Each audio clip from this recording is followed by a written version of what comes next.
What's going on, everyone? Welcome back. Today we've got our Week 13 NFL game picks, outright versus the spread, along with our locks of the weekend. As always, if you guys enjoy, hit that like button, subscribe. Also, check us out online at adpfantasy.com.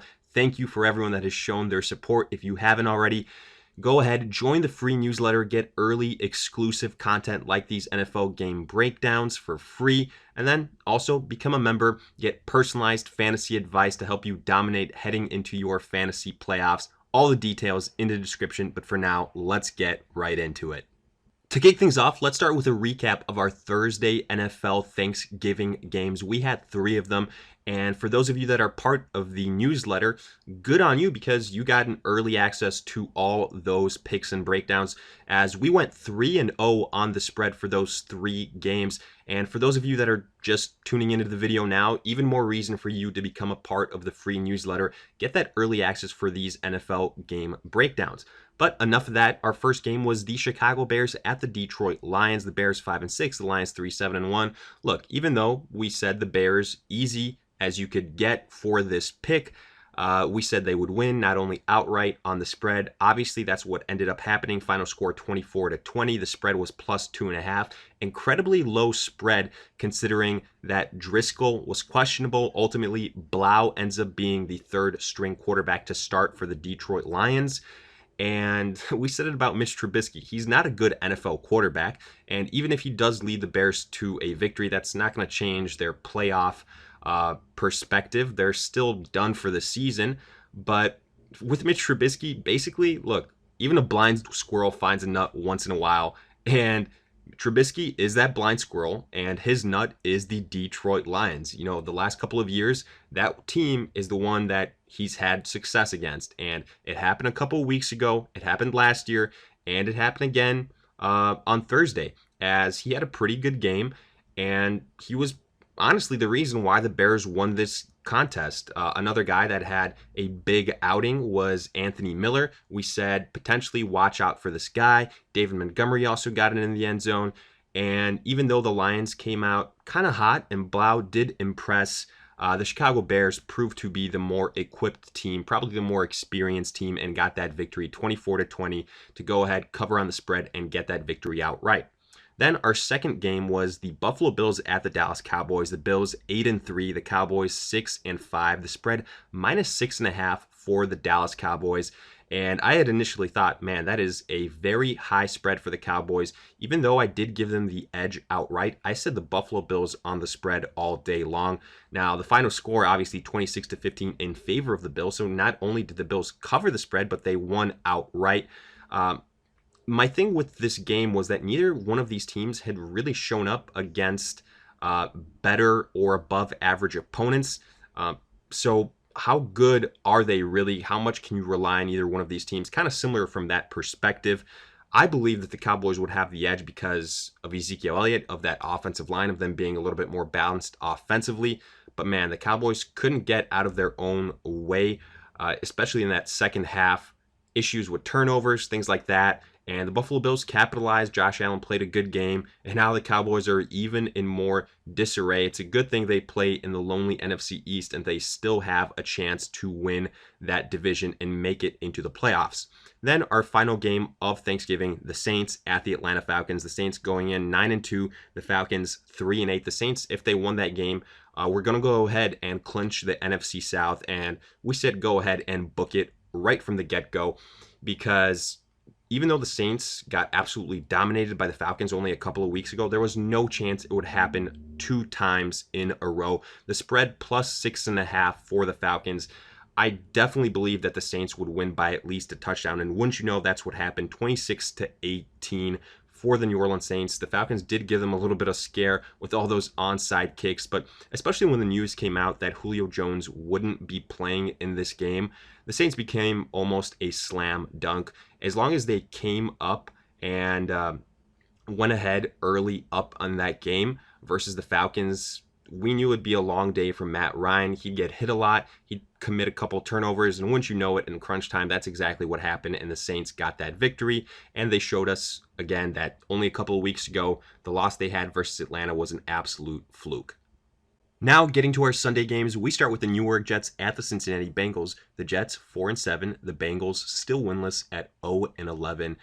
Last week, the Jets, nice victory over the Oakland Raiders. We said watch out for them. This could potentially be one of the upsets of the week, and they absolutely dominated Oakland as that favorable schedule continues to be a factor in the play of Sam Darnold, but kudos to him. He is capitalizing off of that, and the offense is clicking. The Jets' defense has also played pretty well these last couple of weeks. Now, initially, when this matchup was being presented a couple of days ago, I said the Jets 1,000%, but that was before Andy Dalton was announced as being the starter yet again for the Bengals. And now with him returning, I've been saying it for a while, with Dalton under center, he gives the Bengals the best chance to win. And even though I'm not going to pick the Bengals to actually win, I think they are very interesting when it comes to the spread. I realized that they don't have a single win, but this Jets team is the definition of inconsistent, and I could see them struggling a little bit. I could see them letting Cincinnati hang in there, and Andy Dalton coming out. He's basically playing for his NFL future. He is auditioning right now. The chances that he returns to Cincinnati next season are probably slim to none. So he's going to be extremely motivated in this game. We've seen the Jets defense, even though they've been on a nice run, they can be dominated, they can be had. And I wouldn't be shocked if this is actually kind of a high scoring game where both teams have a chance to come out victorious. Personally, I will pick the Jets outright just because the Bengals have a lot more issues defensively on the offensive line as well. I mean, really, when you look at it, both these teams kind of have issues at similar spots, but I do think the Jets are in a little bit of a better situation, so I'm going to go with them outright. But the spread, the Bengals plus 3.5, I could see this being a 2 or 3 point game. And honestly, I wouldn't be totally shocked if the Bengals win here. Andy Dalton gives them a little bit of an edge. Now, like I said, not picking that for now, but on the spread, I'm going with Cincinnati there, while outright, we're going with the Jets. Next, we've got the Cleveland Browns at the Pittsburgh Steelers. The Browns 5-6, the Steelers 6-5. Browns took care of business versus the Dolphins last week. The Steelers went ahead and beat the Cincinnati Bengals in a game that was a lot closer than it should have been, in a game where Mason Rudolph was benched. And that's going to be the big storyline here, obviously, other than the fact that this is a rematch of the helmet swing heard across the world with Myles Garrett almost killing Mason Rudolph. But that rematch kind of loses a lot of its luster because Mason Rudolph, obviously with the benching, won't be taking part of this game. Myles Garrett suspended for the remainder of the season, and also Pouncey still serving his multiple game suspension from that fallout as well. And even though I do think Mason Rudolph should be benched because he's just plain and simply not a good quarterback, I've been saying that since he was inserted for Big Ben Roethlisberger. The game plan with him under center is just hand the ball off to whatever running back is present, and then go ahead and hope that the defense can come up with a couple of turnovers and pray to God that the Steelers don't fall behind, because that's exactly what happened the last time these two teams played. The Browns kind of started out hot, and then that's all she wrote for the Pittsburgh Steelers. The offense couldn't get it going, and now here, James Conner going to be doubtful. Juju Smith going to miss this game as well, so the Steelers will be limited offensively. I don't really know what to expect in Devlin Hodges. Maybe he's a slight upgrade over Mason Rudolph. He did hit James Washington for that one huge touchdown last week, but I'm not going to really take that to the bank as being something to live by. And basically, I'm giving the edge to the Cleveland Browns. I like their quarterback situation more than what this Pittsburgh Steelers have, even though Baker Mayfield has had his fair share of issues. Offensively, they're a lot healthier than the Pittsburgh Steelers. Defensively is the one area where I do think the Steelers have the edge, and this also being a home game. But I'm going to go ahead and say that the Browns end up barely winning this game. I think it's going to be a hard-fought type of contest with both teams having a chance to come out on top. But I'm going with the Browns outright. On the spread, I'm going to go with the Browns there because it's practically a pick-em plus 1.5 for the Steelers. So unless, it's a 1 point margin of victory for Cleveland, if you're going with them outright, it makes sense to take them on the spread as well. Moving on, we've got the Green Bay Packers at the New York Giants. The Packers 8-3, the Giants 2-9. The Packers obviously got dominated last week by the San Francisco 49ers. It wasn't even close. While the Giants kind of hung in there versus the Chicago Bears, but ultimately the better team won. And I think that's going to be a pretty similar type of situation here. Just go with the better team. That's obviously the Green Bay Packers. Even though they're coming off a humbling defeat, this is the perfect antidote for them to get back to their winning ways. The Giants have a lot of issues. Saquon Barkley hasn't been his normal dominant self since returning from his injury, and that's made things a little bit more difficult for Daniel Jones, who is that turnover-prone rookie, as good as he has been at certain points in time. And the Giants' offense has struggled with injuries to their main pass catchers as well. And honestly, even if all those guys are healthy, Sterling Shepard, Evan Ingram, I still like the Green Bay Packers in this contest. I think that's all you need to know here. Aaron Rodgers carves up below average defenses, and that is what the New York Giants are. I think this Packers offense is going to have a huge day. They're all going to bounce back. Rodgers, Devontae Adams, Aaron Jones, Jamal Williams, Jimmy Graham, you name them. I think they're going to have a big game. I wouldn't be surprised if the defense also has a couple of turnovers. This is one of my locks of the week. I love the Green Bay Packers outright on the spread as well. The spread is plus 6.5. I think the Packers win by a touchdown or more easily, so I'm taking them on the spread as well. Next, we've got another divisional clash, this time between the Tennessee Titans and the Indianapolis Colts. Both these teams are at 6-5. The Tennessee Titans took care of business versus the Jaguars, while the Colts, another close game, this time coming out on the losing end versus the Houston Texans. And this is, yet again, another key divisional game for both these sides, because probably the team that wins is the one that's going to win second place in that division and have the better chance of getting that second wild card spot in the AFC behind the Buffalo Bills. So very important here. Now, these two teams played earlier in the year where the Colts on the road barely won that game by, I believe, 2 points. And with two teams that can be inconsistent offensively and have similar records through this point in the season, I usually say, especially if it's a divisional clash, that they're going to go ahead and split with the edge going to the home team.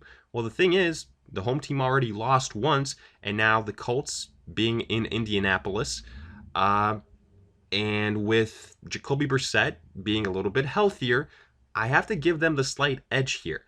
However, I will hedge my bets, and I'm telling you right now, I will take the Tennessee Titans on the spread, and I actually kind of feel confident about that because, first and foremost, the first time these two teams played, it was Marcus Mariota under center, not Ryan Tannehill, and as we have all seen, even though Tannehill is not a world beater, he is a better fit for that offense than Marcus Mariota has been, and that offense is just more efficient with Tannehill under center. On top of that, the Colts, offensively, they are really hurting in terms of their pass catchers. Ebron obviously out. T.Y. Hilton re-aggravating his injury. He's going to miss some time. Marlon Mack out, even though I'm not worried about the running back situation. Great offensive line, so I think that'll take care of itself. But I do think this will be a more low-scoring game, pretty close, probably again in the realms of 20-18, 20-17, something like that. The Colts right now on the spread, minus 2.5.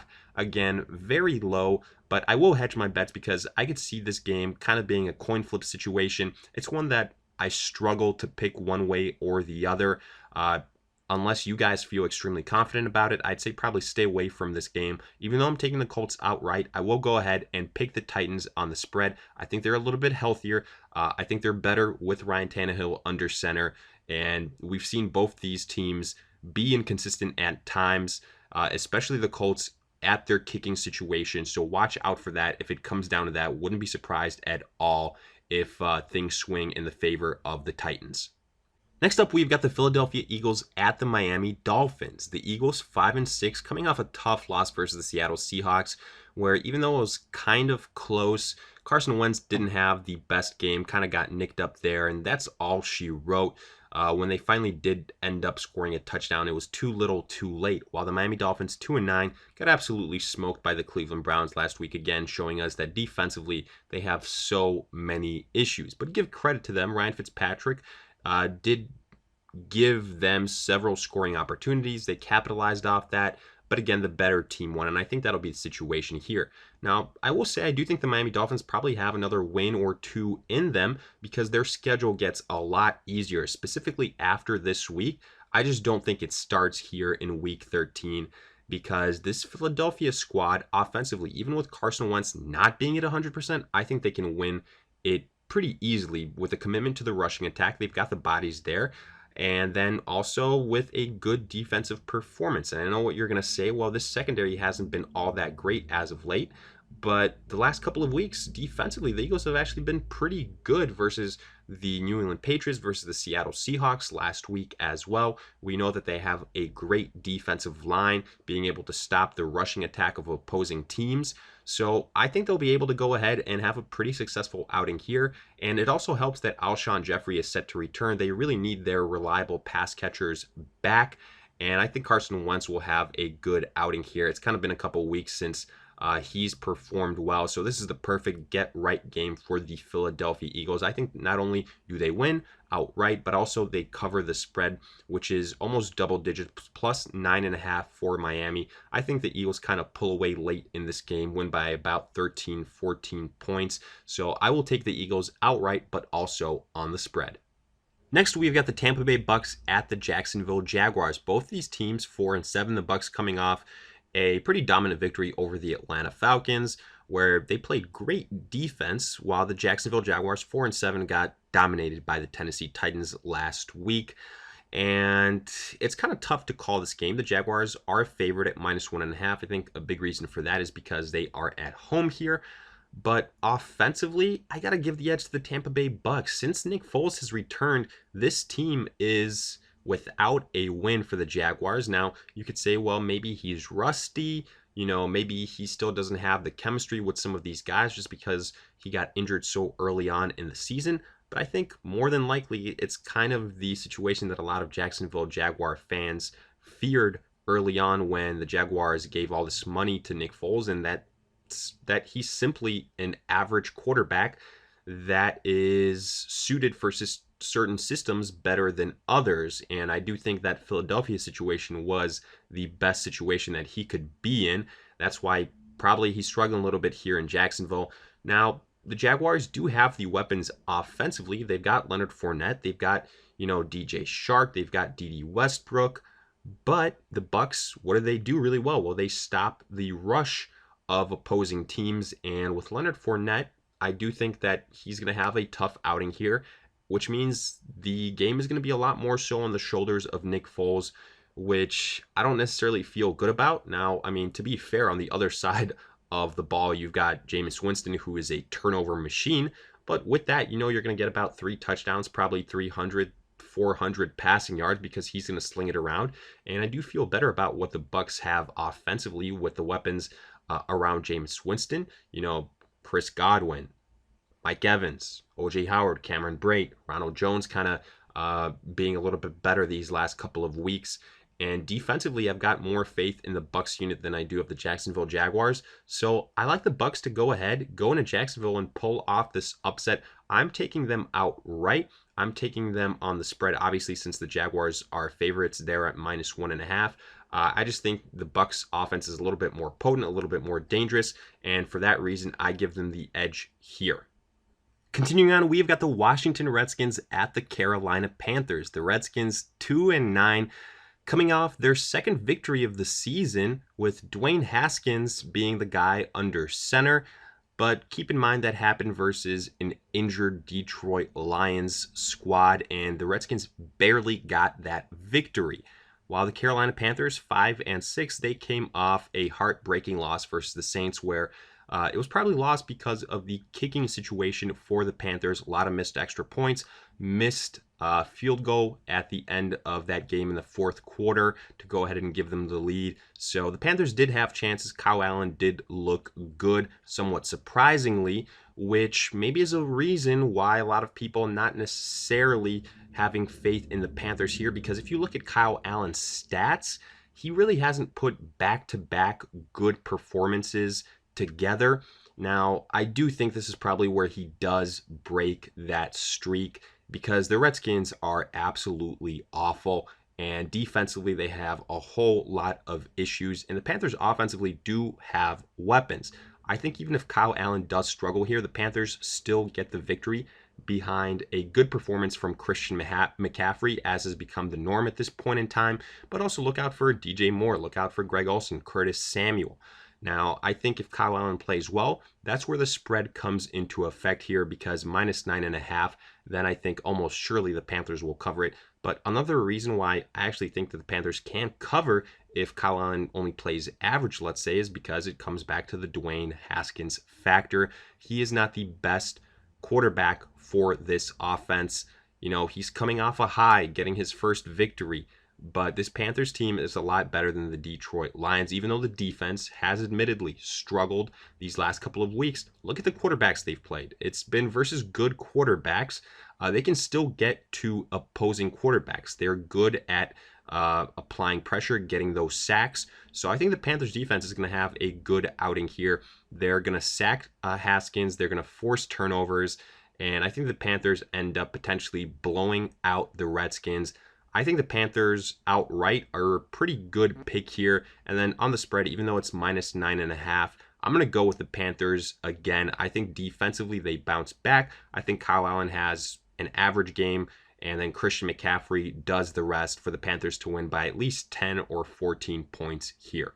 Moving on, we get to our marquee game of the week, if not the year, because it's the San Francisco 49ers at the Baltimore Ravens. The 49ers are at 10-1, while the Baltimore Ravens at 9-2. For San Francisco, they're coming off an absolute domination over the Green Bay Packers, where offensively they had a great day. George Kittle did his thing, and the 49ers defense really flexed its muscles, while the Baltimore Ravens, holy crap, what did they just do to the LA Rams?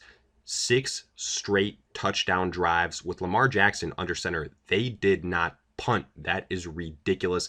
The guy is hands down the MVP of the league. He is doing an absolutely amazing job, not only on the ground, but also through the air. And also don't sleep on the Baltimore defense either. It is getting a little bit healthier, and as a result, it's a big reason why it's limiting opposing offensive possessions, and the Baltimore Ravens really are controlling the clock and putting up points in bunches. However, this opponent in the 49ers, it's going to be a great test for the Ravens to see how real they are, because this 49ers defense, one of the best in the NFL, can they go toe-to-toe with Lamar Jackson? And they've got a great defensive line to apply pressure. They're, you would think, not going to miss a lot of opportunities when it comes to sacking Lamar Jackson, even though he's been great at escaping the pocket. But, you know, the 49ers defense, again, doesn't, when they get their hands on you, they usually bring you to the ground. And I do think this game ultimately comes down to Jimmy Garoppolo, because we know for the most part that the 49ers defense will give their offense a chance in this game. Now, the problem is Jimmy Garoppolo versus Lamar Jackson. Who do you have more faith in? Even though I do think Garoppolo is a better probably passer, Lamar Jackson, with the type of year he's having, honestly, it's just like all the stars are aligned and he can do no wrong. And whatever defense you put out there, they can only hope to contain him. They can't really stop him because he's just been on that level. Nobody has been able to stop Lamar Jackson. This is his year. He's going to be MVP. It's a no contest almost. And I think we could see this with the 49ers here. I wouldn't be surprised if the 49ers defense does a good job early on, but I do think as this game wears on, that Lamar Jackson will kind of break and wear down the 49ers defense. That's the reason why I give the Baltimore Ravens the edge in this game. I think it's going to be extremely entertaining. I think both teams will have a chance to win. And ultimately, the Baltimore Ravens, with that better offense, will come out on top, because this 49ers defense can only do so much. I think they're really going to get tired out, and they're going to end up giving up a couple of big plays at the end of this game to let the Baltimore Ravens secure the win. So I'm taking the Ravens outright. But on the spread, I will go with the 49ers here. I do think, like I said, the 49ers defense will still give them a chance to win. They'll give Jimmy Garoppolo chances to score early on. So I don't think the Ravens will run away with this game. The spread -4.5. So I do think the 49ers can go ahead, hang in there. If they end up losing, it'll only be by about 3 or 4 points. And if it is a blowout, wow, that just speaks volumes to the Baltimore Ravens and how dangerous they are. But for now, until I see it versus a dominant defense like the 49ers, I'm going to go ahead and give San Francisco the benefit of the doubt on the spread. Go with them there. Next up, we've got the LA Rams at the Arizona Cardinals, divisional clash between two teams that won't be making the playoffs, more than likely for the LA Rams, as they have to contend with teams like the Minnesota Vikings and the Seattle Seahawks or 49ers. So for that wild card spot, not happening. The Rams are at 6-5, and they're coming off probably one of the worst losses I've seen a long time versus the Baltimore Ravens, where I can't remember the last time I've seen that pathetic of a defensive effort. And Jared Goff barely got to sniff the field. Honestly, that loss wasn't really his fault. The defense just did absolutely nothing. They might as well just not have taken the field versus the Ravens. Well, the Arizona Cardinals are coming off the bye week. And honestly, right now, I'm kind of surprised that the Cardinals, the spread isn't lower than what it is. It's +3.5. It's still kind of low, but I would have expected almost +1.5, +2, because the more and more I watch the Rams on a week-to-week basis, they get worse, while the Cardinals are getting slightly better. Kyler Murray getting a little bit more comfortable, and for what he lacks as a passer at this early point in his career, he makes up with his legs. But for the Rams, Jared Goff hasn't taken that next big step. The offensive line has had plenty of issues due to injuries. And then Todd Gurley, I think that's the biggest reason here, because he is the focal point of that offense. He sets up so many things for Jared Goff. He takes off so much pressure off him, and the Rams haven't really been able to get him going, whether it's load management, whether it's really they fear his injury or whatever it is. This team is not the same without Todd Gurley putting up those 100+ yard games on a week-to-week basis. It obviously doesn't help that the offensive line is having issues, but it's all a snowball effect. Now, maybe you say this is the game that the Rams get right in versus this Cardinals defense. I wouldn't be surprised if that happens, but I just can't help but go with the Cardinals here. They're at home. It's a divisional clash. The NFC West, they have incredibly close games. It's one of these divisions where you almost have to throw the record out. And with the Cardinals, look, they played the San Francisco 49ers extremely tough these last couple of weeks in back-to-back contests, and they almost won both those games. So I definitely think they can contend with the Rams, and I'm actually picking them to get the upset here. I like the Cardinals. They've got weapons as well offensively, even if David Johnson isn't at 100%. You've got Kenyon Drake, who's been great since he's been added. You've got Larry Fitzgerald. You've got Christian Kirk healthy. So I'm going to go ahead and take the Cardinals. This will probably be a high-scoring game, something in the realms of probably 28-26, something like that. For those of you that are picking the Rams outright, I'm not one of those people, but I would advise you to at least hedge your bets and go with the Cardinals on the spread. I think that's a smart pick considering what we've seen from the Rams these last couple of weeks and how we've seen the Cardinals improve. So with that being said, I'm on record, Cardinals outright and also on the spread. Next, we've got the LA Chargers at the Denver Broncos. The Chargers 4-7 coming off the bye week, while the Denver Broncos at 3-8 coming off a loss versus the Buffalo Bills. Pretty tough loss at that, so much so that Brendan Allen and Andrew Luck are splitting carries heading into this contest, which isn't a good sign for this offense to begin with.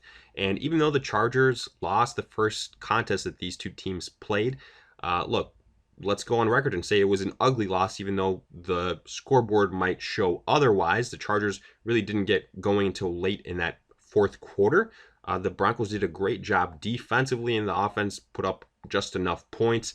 But when you compare where these two teams are now versus then, well, the Chargers, look, they continue to lose close games, so some things never change. But at least Melvin Gordon has gotten better since returning from his holdout, kind of getting that rust off. And for the Denver Broncos, this is where the real difference is. No more Joe Flacco. He was there the first time these two teams played. And even though Brendan Allen has had some success, I still contend that Joe Flacco, as disappointing maybe as he has been for John Elway since he came on board for the Broncos. He's still the best quarterback they have. Also, no more Emmanuel Sanders for the Broncos here. Obviously, now a member of the 49ers. So I'm going with the Chargers here. They have all the weapons offensively. It's just been a lot of close losses, as is the motto for the Chargers, but I think they get it done here. I think that defensive line is also going to have something to say versus whoever the quarterback is here. It's going to be a tough outing because it is a divisional clash. It is in Denver, but I just do think the Chargers are better. I could still see this being another close game, it being 3 to 4 points, maybe a little bit lower scoring if the Chargers don't get it going. But I do think with the uncertainty at the quarterback position, you got to go with Phillip Rivers. You know what you're at least going to get with him from this aspect of the Chargers. I like the Chargers outright. The spread incredibly low, plus 2.5. So I'm going to go with the Chargers there as well. Moving on, we've got another divisional game in the Oakland Raiders at the Kansas City Chiefs. The Raiders 6-5 after getting absolutely shellacked by the New York Jets last week. So much for that nice little run that the Raiders were on. And we said it last week, watch out for the Raiders. That could be a trap game if we've ever seen one. They are not as good as their record indicates. Even though Carr has had some good games, more good than bad, we have seen that offense stall at inopportune times, and the defense can be had. Then the Kansas City Chiefs at 7-4. They haven't been quite as dominant as they have last year, but take into account the injuries to Patrick Mahomes, some of the injuries to guys like Tyreek Hill, and the lack of a Kareem Hunt at the running back spot. So it kind of makes sense. But the Chiefs at home here should be favored. They should be the favorites to win the division. And I believe once they beat the Raiders here, they will have that locked down, as they will go 2 games up on the Raiders, who are the next closest team behind them.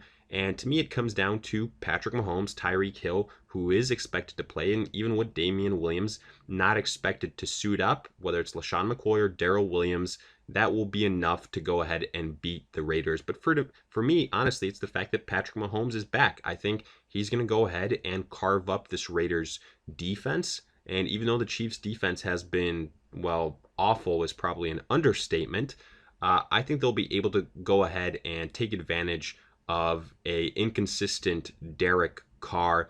But I think at the end of the day, I just don't think this offense of the Raiders has enough potency and weapons to keep up with that of the Kansas City Chiefs. And especially in Kansas City, I'm going with the Chiefs here all day long. Don't overthink this one. Chiefs outright on the spread to -9.5, kind of a big number, but I think the Chiefs pull away as the game goes and they pile up on their lead. So I'm going to go with the Chiefs on the spread too.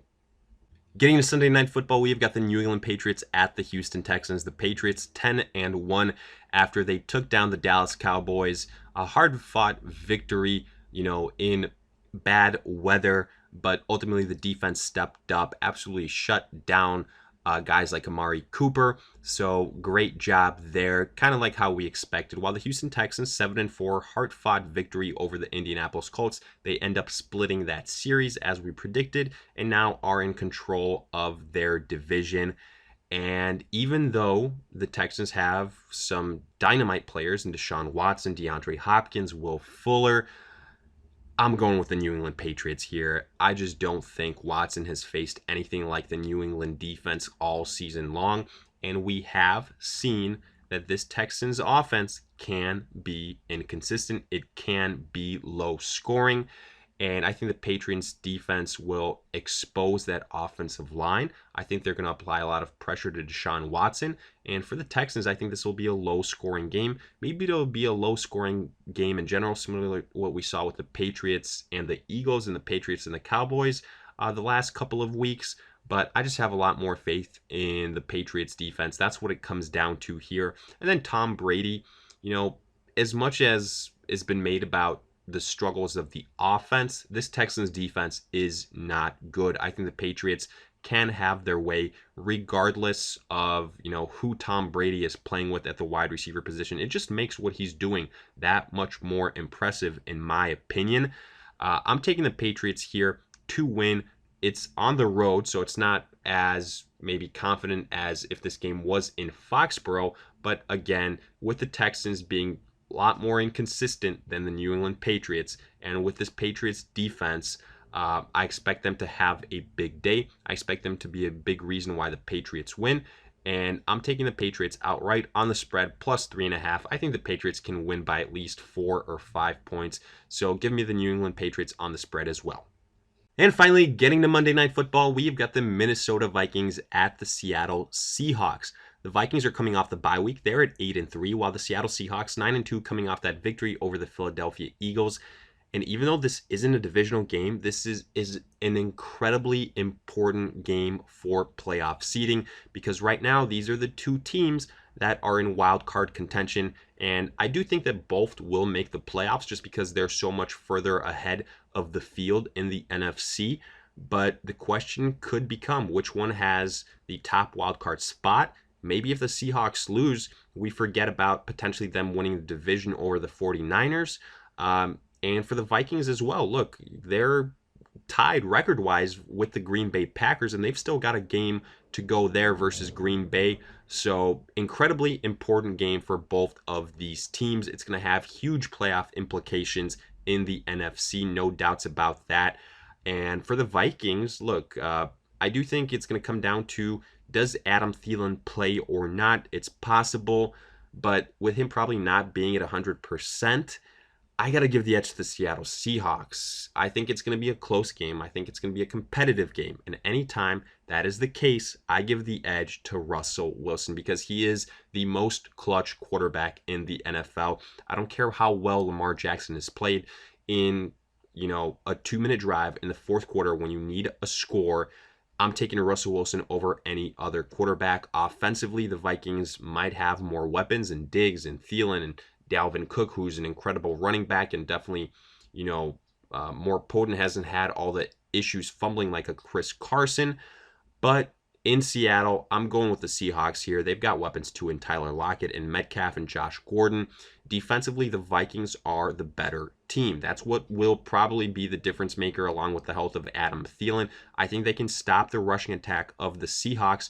So a lot of this game will be on the shoulders of Russell Wilson, but I do think he is more than capable of getting the win. That's why I could see this game being very close with both teams having a chance to win. But I'm going with the Seahawks at the end of the day. I have more faith in Russell Wilson, and for that reason, I like them outright on the spread, minus 2.5, not all that high. So give me the Seahawks on the spread as well. So with that, we wrap up our pick'ems. Now looking at our locks of the week, we've got a bunch in week 13. We'll go ahead and exclude the ones from Thanksgiving, but if you're a part of the free newsletter, hopefully you saw the fact that we picked the Chicago Bears over the Lions and the Saints over the Falcons, both obviously which hit. So even more incentive for you guys to join that free newsletter and get exclusive early access to content like this.